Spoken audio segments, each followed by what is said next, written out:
한 번 더 인사할까요? 살아계신 하나님을 이 시간 꼭 만나시기 바랍니다. 아멘. 아멘. 오늘 말씀 제목은 구원받은 사람답게 살아가라. 어떻게 살아가라고요? 열심히 살아가라가 아니고, 세상 사람들도 열심히 살아요. 열심히 사는 것도 중요하지만, 그러나 하나님의 사람들은 하나님의 사람답게, 구원받은 사람답게, 그렇게 그 목표를 가지고, 그 목적을 가지고 살아야 되잖아요. 그냥 나는 하나님의 자녀야, 그런 의식을 가지고 살아가는 것도 중요하지만, 그러나 하나님의 자녀답게, 구원받은 사람답게 살려고 노력하는 그런 애씀과 수고도 있어야 할 줄로 믿습니다. 지난 금요일 새벽 기도의 시간에 나누었던 성경 본문 말씀이 구약성경 에레미야가 4장 1절과 2절 말씀이었는데요. 그 말씀에서 에레미야 선지자가 자신을 포함한 남유다 백성들의 영적 신분과 영적 정체성을 2절 말씀에서 이렇게 말씀합니다. 어떻게 말씀했을까요? 하나님의 보배로운 자녀다.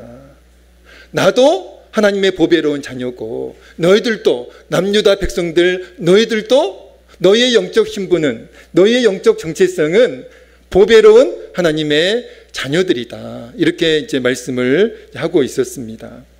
에레미야가 4장 2절 말씀을 같이 읽어볼까요? 에레미야가 4장 2절입니다. 시작. 숭둠에 비할 만큼 보배로운 시온의 아들들. 이것이 남유다 백성들의 영적 신분과 영적 정체성이었다는 것이죠.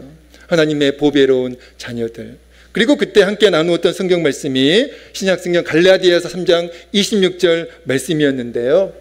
갈라디아서 3장 26절 말씀도 예수님을 믿는, 예수님을 구주와 주님으로 믿는 그리스도인들의 영적 신분과 영적 정체성이 하나님의 자녀임을 말씀하고 있습니다. 갈라디아서 3장 26절 같이 읽어보겠습니다. 시작. 너희가 다 믿음으로 말미암아 그리스도 예수 안에서 하나님의 아들들이 되었으니. 그러니까 예수님을 구주로 믿는 저와 여러분의 영적 신분과 영적 정체성이 무엇이라고요?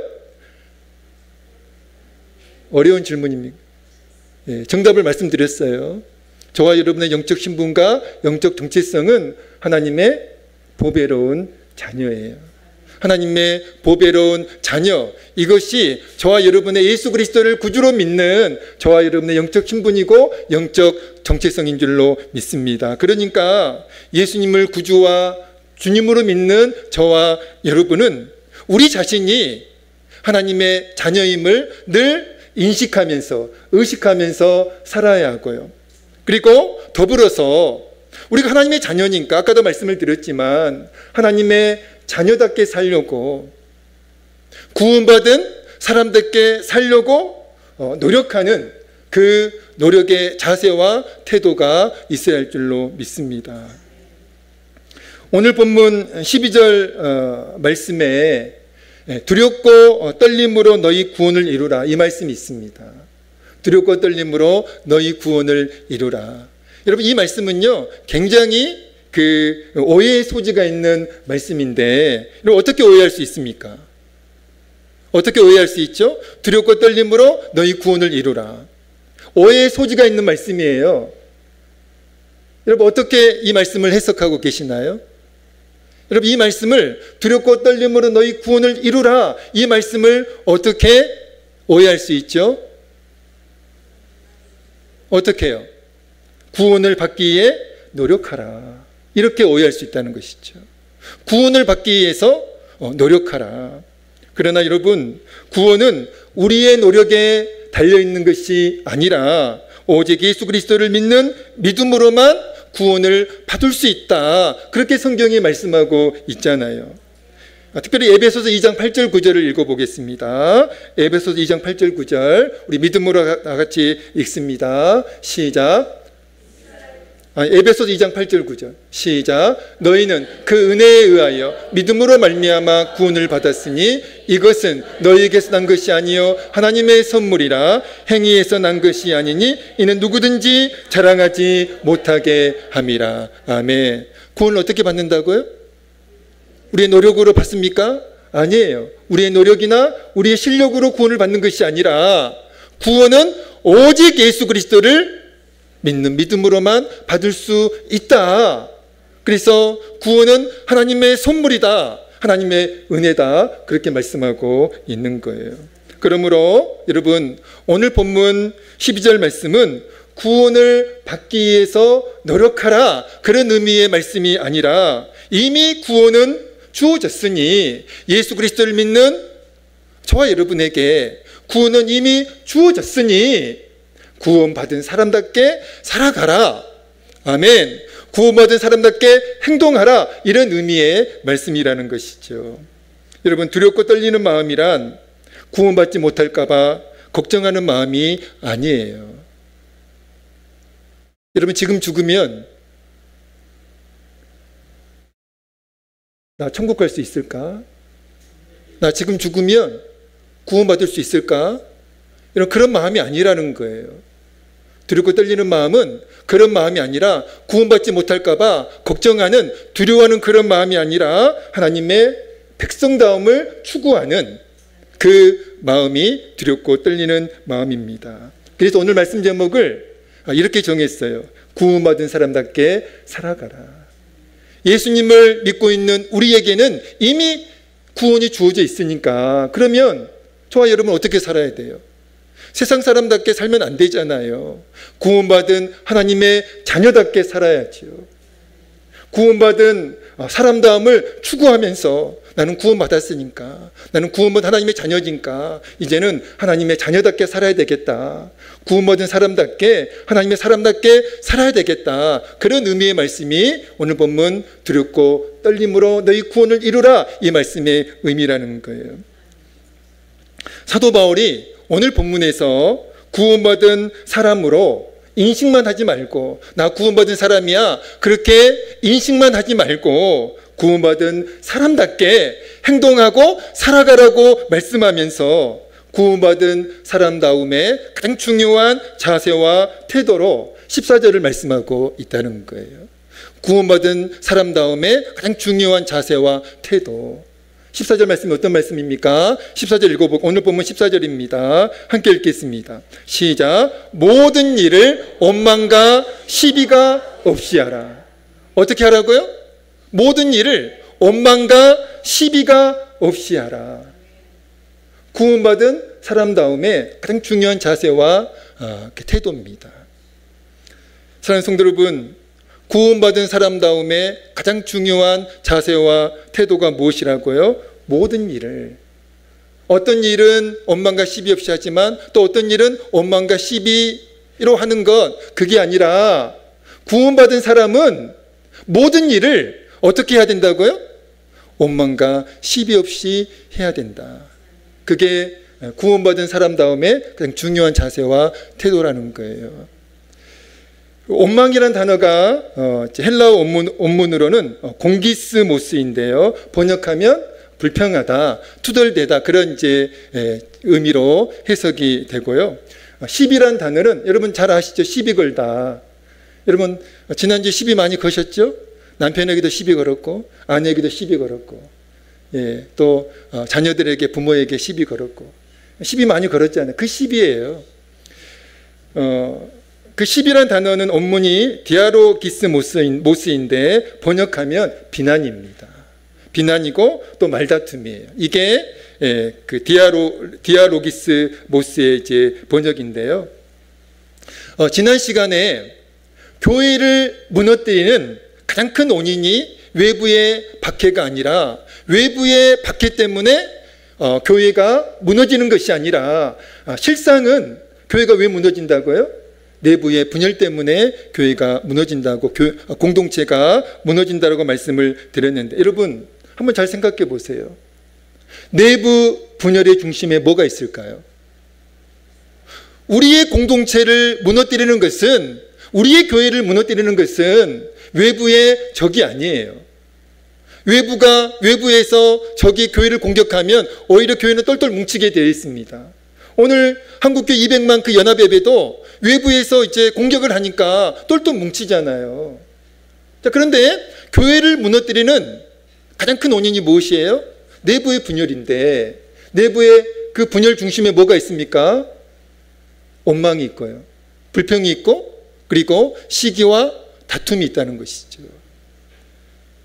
그래서 사도 바울이 구원받은 하나님의 자녀들에게 절대로 너희에게는 원망과 시비가 있어서는 안 된다라고 그렇게 말씀하고 있는 거예요.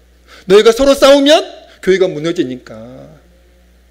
너희가 서로 원망하고 불평하면 교회가 무너지니까 구원받은 하나님의 사람들에게는 절대로 원망과 시비가 있어서는 안 된다라고 그렇게 말씀하고 있는 것입니다. 여러분, 성경에서요, 원망과 시비가 얼마나 심각한 문제를 초래하는지, 얼마나 심각한 결과를 초래하는지 잘 보여주고 있는 말씀이 있는데요, 민수기 14장 말씀과 민수기 12장 말씀입니다. 먼저 민수기 14장 말씀은 이스라엘 백성의 원망에 관한 말씀이에요. 아까 원망이 뭐라고 그랬죠? 불평이라고 그랬잖아요. 그 이스라엘 백성의 원망과 불평에 관한 말씀이 민수기 14장 말씀인데, 배경이 이렇습니다. 이스라엘 백성이 애굽에서 노예로 살다가 하나님의 은혜로 이제 애굽을 벗어나게 되었죠. 애굽의 이제 노예 신분에서 벗어나게 되었죠. 자, 그래서 출애굽해가지고 하나님이 약속하신 가나안 땅을 향해 이제 가고 있었습니다. 그래서 또 강야도 무사히 통과했고요. 이제 드디어 하나님께서 약속하신 가나안 땅 입구에까지 이스라엘 백성이 이제 도달하게 되었습니다. 자, 그러면 하나님이 약속하신 가나안 땅이니까 자, 어떻게 해야 돼요? 계속 전진하면 되는 거예요. 그 하나님의 약속을 믿고 계속 전진하면 되는데, 갑자기 이스라엘 백성이 가나안 땅 입구에서 행진을 멈춥니다. 그리고 뭘 결의해요? 그 결의가 뭐죠? 이스라엘 땅을 정탐하자. 우리가 이대로는 가나안 땅에 들어가지 못하니까 잠시 여기에서 진을 치고 가나안 땅을 정탐한 후에 그리고 그 진군 여부를 결정하자. 그래가지고 이스라엘은 12지파였잖아요. 그래서 각 지파에 한 명씩 12명을 선발해서 가나안 땅으로 이제 들여 보냅니다. 그래서 12명의 정탐꾼이 이제 가나안 땅을 며칠 동안 정탐을 했어요? 며칠? 며칠이요? 예, 40일. 40일 동안 똑같은 곳을 12명의 정탐꾼이 이제 정탐을 하고 돌아와서 이스라엘 백성에게 보고를 했죠.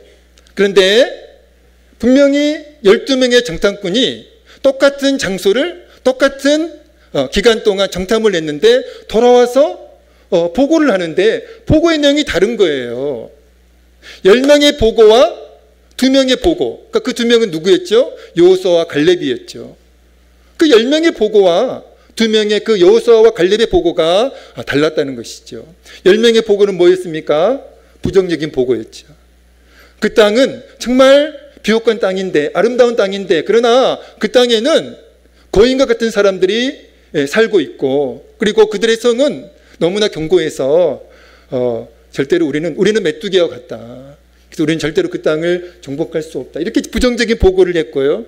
여호수아와 갈렙은 아니다. 하나님이 약속하신 땅이다. 우리는 비록 연약하지만 그러나 하나님께서 우리 대신 싸워주실 것이다. 그러므로 우리는 그 땅을 정복할 수 있다. 이렇게 믿음으로 보고를 했죠. 그런데 여러분, 그 12명의 그 정탐꾼의 보고를 들은 후 이스라엘 백성들이 어떤 반응을 보였어요? 원망하고, 모세와 아론을 원망하고, 그리고 모세와 아론을 향해서 불평했다는 것이죠. 그 말씀이 바로 민수기 14장 2절 3절인데 같이 읽어보겠습니다. 민수기 14장 2절 3절입니다. 시작. 아론을 원망하며 온 회중이 그들에게 이르되 우리가 애굽 땅에서 죽었거나 이 강야에서 죽었으면 좋았을 것을 어찌하여 여호와가 우리를 그 땅으로 인도하여 칼에 쓰러지게 하여 하는가? 우리 처자가 사로잡히리니 애굽으로 돌아가는 것이 낫지 아니하랴. 아멘. 여러분, 이스라엘 백성들이 정탐꾼의 보고를 들은 후에 부정적인 보고의 영향을 받습니다. 그래서 이스라엘 백성이 모세와 아론을 원망했고요. 그리고 모세와 아론을 향해서 불평했죠. 근데 여러분, 하나님께서는 분명히 이스라엘 백성들이 모세와 아론을 원망했는데 하나님께서는 민수기 14장 11절에서 그 이스라엘 백성들의 원망과 불평을 어떻게 간주하셨습니까? 하나님에 대한 불신으로 그렇게 간주를 하셨다는 것이죠. 민수기 14장 11절입니다. 같이 읽겠습니다. 시작. 여호와께서 모세에게 이르시되 이 백성이 어느 때까지 나를 멸시하겠느냐? 내가 그들 중에 많은 이적을 행하였으나 어느 때까지 나를 믿지 않겠느냐? 아멘. 여러분, 이스라엘 백성들의 그 원망과 불평을 하나님께서는 하나님에 대한 불신앙으로 간주를 하셨다는 거예요. 자, 그렇게 하나님께서 이스라엘 백성의 그 원망과 불평을 하나님에 대한 불신으로 간주하신 후에 모세와 아론을 통해서 그 원망하며 불평하는 이스라엘 백성에게 하신 말씀이 민수기 14장 27절에서 30절 말씀인데 좀 말씀이 길어요. 그러나 천천히 또박또박 한번 읽어보겠습니다. 함께 읽겠습니다. 시작. 나를 원망하는 이 악한 회중에게 내가 어느 때까지 참으랴? 이스라엘 자손이 나를 향하여 원망하는 바 그 원망하는 말을 내가 들었노라. 그들에게 이르기를 여호와의 말씀에 내 삶을 두고 맹세하노라. 너희 말이 내 귀에 들린 대로 내가 너희에게 행하리니 너희 시체가 이 강야에 엎드러질 것이라. 너희 중에서 20세 이상으로서 계수된 자 곧 나를 원망한 자 전부가 여분네 아들 갈렙과 눈의 아들 여호수아 외에는 내가 맹세하여 너희에게 살게 하리라 한 땅에 결단코 들어가지 못하리라. 아멘. 여러분, 이스라엘 백성의 그 원망과 불평이 초래한 결과가 무엇이죠? 가나안 땅에 하나님께서 약속하신 그 가나안 땅의 축복을 누리지 못하고 강야에서 다 죽었다는 것이죠. 여호수아와 갈렙만 원망하지 않고 불평하지 않았던, 믿음으로 보고했던 그 여호수아와 갈렙만 출애굽 1세대 가운데 유일하게 가나안 땅에 들어갈 수가 있었습니다. 사랑하는 성도 여러분, 우리 하나님은 구원받은 하나님의 백성이 이 땅에서도 복된 삶을 누리기를 간절히 원하세요. 여러분, 그 복된 삶의 원동력이 무엇입니까? 여러분, 원망하고 불평하면 절대로 우리가 하나님의 사람들이지만 절대로 복된 삶을 누리지 못합니다. 우리가 복된 삶을 누릴 수 있는 그 원동력이 무엇입니까? 감사예요. 감사하는 것입니다. 그래서 성경은 어떻게 우리에게 말씀하죠? 범사에 감사하라. 범사에 감사하라. 감사할 수 없는 상황에서도 믿음으로 감사해라. 기뻐할 수 없는 상황에서도 믿음으로 기뻐해라. 그렇게 명령하고 있는 거잖아요.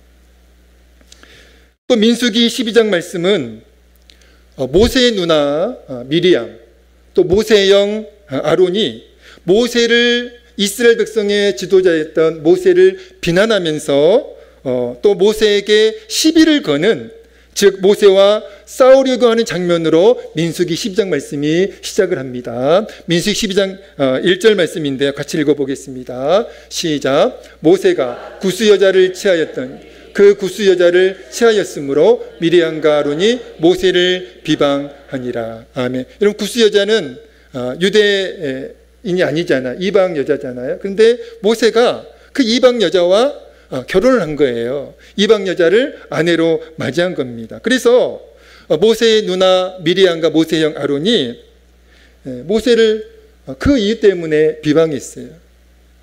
왜 당신은 이방 여자와 결혼하느냐? 왜 이방 여인을 아내로 맞이하느냐? 그렇게 이제 비난을 했다는 것이죠.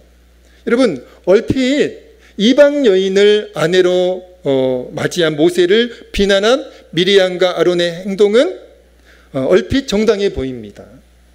그런데 여러분, 그 이후에 하나님께서는 직접 미리암과 아론을 부르세요. 그래가지고 무섭게 진노하시면서 그 두 사람을 책망하신 후에 그 비난과 선동의 주동자 역할을 감당했던 누나 미리암은 문둥병으로 징계를 하셨습니다. 여러분, 왜 하나님께서 정당해 보이는 그 이유로 모세를 비난한 미리암과 아론을 책망하셨고 징계하셨을까요? 여러분, 미리암과 아론의 그러한 행동은 모세를 시기한 시기심에서 비롯된 행동이었을 뿐만 아니라 그 비난과 그 시기는 공동체의 분열을 야기하는 행동이었기 때문에 하나님께서 그들을 책망하셨고 그리고 미리암을 문둥병으로 징계하신 것입니다. 근데 여러분, 모세는 달랐어요. 누나와 형이 자신을 비난할 때, 자신에게 시비를 걸면서 그리고 자신과 싸우려고 할 때 모세는 함께 싸우지 않았다는 거예요. 그들을 대적하지 않았다는 것입니다. 여러분, 그 이유가 무엇일까요? 민수기 12장 3절은 그 이유에 대해서 이렇게 말씀하고 있는데 같이 읽어보겠습니다. 시작. 아멘. 이 사람 모세는 온유함이 지면의 모든 사람보다 더하더라. 여러분, 온유함은요, 겸손함이에요.